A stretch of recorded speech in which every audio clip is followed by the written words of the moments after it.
All right, Mr. 5.56 here. Got a couple different platforms out here that I wanted to talk about. So, you know, the big, you know, AK versus AR debate.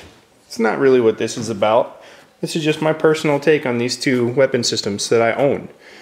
So it's not like I only own an AR platform rifle and say it's the greatest thing in the world, or I only own the AK platform and say it's the greatest thing in the world. So I'm going to try and be as fair and unbiased as I can here. Because to be honest, I love my AK47. It's a fun rifle to shoot. It's, you know, it's accurate enough, and it works. Oftentimes referred to this rifle here as like the Glock of the, you know, semi-auto rifles. And I can't say that I've had a ton of problems with AR-15s, but I have had some. I have not had any issues to speak of with this gun yet, except for a couple that I'm going to bring up. But, you know, a lot of people go, oh man, what's better? What's better? You know, what rifle should I get? I get people asking me that question, you know, all the time. I'll be talking to people about them. And, you know, I had a friend of mine, John, who was just getting into these rifles a few years ago, and he goes, you know, he comes down and I take him shooting. He loves the AR-15. He wants to get an AR-15. I recommended an AK-47. Reason is he doesn't clean his guns very much, and he does not know how to really take care of them. So I knew, knowing him, that he was probably going to shoot thousands of rounds out of a rifle and not clean it. Now, he didn't have the money to buy an AR of this caliber, and a lot of people don't, actually, and I understand that. This is a top of the line, very top of the line Hogan AR-15, and it is a piston driven AR-15. This is not a direct impingement system gun, so you don't have all the dirty hot gases dumping straight into your chamber causing issues. And that is one of the biggest issues with these guns, is everybody knows if they get dry, you die. So that's, you know, in a situation to where you need your gun to work, where the standard AR, the direct impingement system AR-15s can fail, is when you need them the most. When it comes to these guns, they love the dirt and the grit, and they'll just keep right on running. Now, you can force any one of these platforms into failure. But that's not what we're going to talk about, okay? So you can force this gun to fail. You can force this gun to fail. That's not what we're talking about with this video. So basically, when it comes to me, the reason why, actually, this was my main gun for the last 2 years, and I just got tired of fighting with some of my direct impingement system AR-15s, and I got an AK-47. That was my very first semi-auto rifle that I ever owned, was an AK-47. But they're not, now everyone says, oh man, a 2-year-old can use an AK-47. Not true. They might be able to pull the trigger on an AK-47, but they can't run the gun.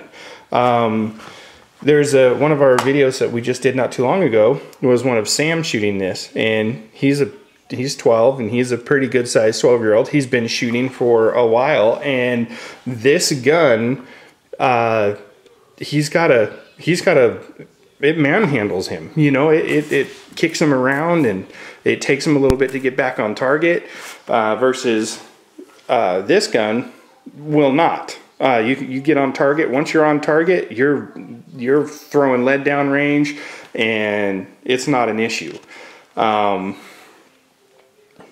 Another reason, so that's one reason why I prefer this platform over this one. The second one is, you know, if you're in a situation where you're using the firearm to preserve your life or your family's life, and anybody who owns and runs an AK-47 or an AK-47 variant rifle knows that 100% of the time you don't get a good reload. You might, out of 10 times, when your heart's racing and you're really trying to reload this firearm, you have to rock the magazine in, and you know what? Sometimes you get it and it's not a problem, and you're rocking and rolling again, and sometimes you're not. You're fighting the mag and you can't get it in right, or you think you have it in right, and you go to chamber it and the mag falls out onto the ground. And yes, I know it's training, right? We need to train with these. But I'm saying, while training with this gun, the failures are always human with the AK-47 versus with this. To reload this gun, you can reload this gun and be sending lead back down range way faster than you can reload this gun. So not even talking about reliability here, because obviously that's a human error, and it's not a gun error. But, you know, I mean, come on, it's 2014. In the AK-47, you still have to rock and lock your mag in. So you gotta do the whole rock and lock deal here, versus this one, you just slam and bam, you know? So, love this gun, hate this gun at the same time. Love this gun, hate this gun at the same time. Because you gotta think, when you're in that situation to where you're relying on something to stay alive, it's going to be hard to reload this gun. I've seen some of my friends even struggle to reload this gun. I don't want to name bomb anybody, but he's awesome when it comes to using battle rifles, and he can still struggle at times with reloading this gun. Man, I don't ever see anybody struggle with this. Women, children, anybody. I mean, these guns, you can reload these guns and get back in the fight real fast. The problem is, especially this is a very high-end, very expensive gun, so it's a bad example. I probably should have had the Ruger out for this, because I have a Ruger 5.56 as well. To buy an AK-47 that has some decent furniture on it, you're going to be around $750 new. So $750 to $850.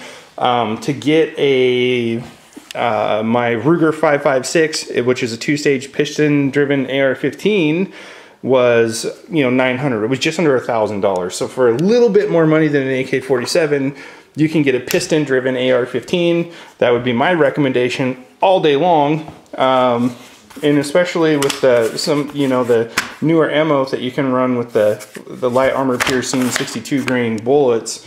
Anything from 3 feet away to 300 yards away, this is going to take care of it. And so the difference between the heavier bullet, there's a cost to having that heavier bullet. One is going to be your accuracy, not the accuracy of the rifle, but your accuracy as a shooter. Because there's a much heavier recoil with this gun. This gun has no recoil, almost zero recoil. If you watch my range day video, I might actually put a clip in of me shooting this so you can see what I'm talking about. And I'll put a clip in of my son shooting this one. You'll be able to see the difference. This gun doesn't jump or buck or anything. It stays completely flat, extremely fast trigger in it.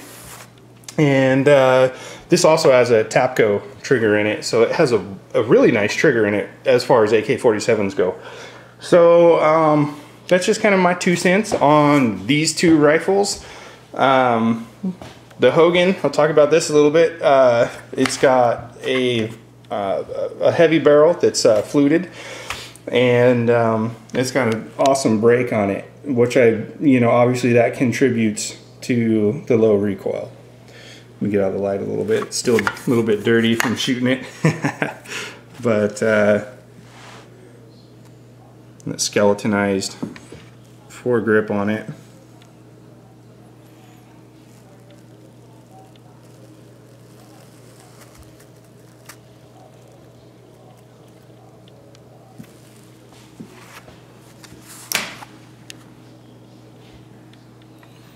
So this rifle right here, man, this is a workhorse.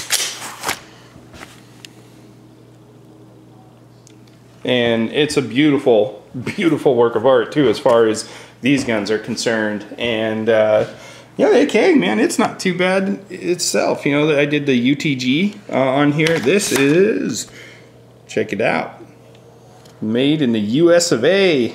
I like that. Hogue grip.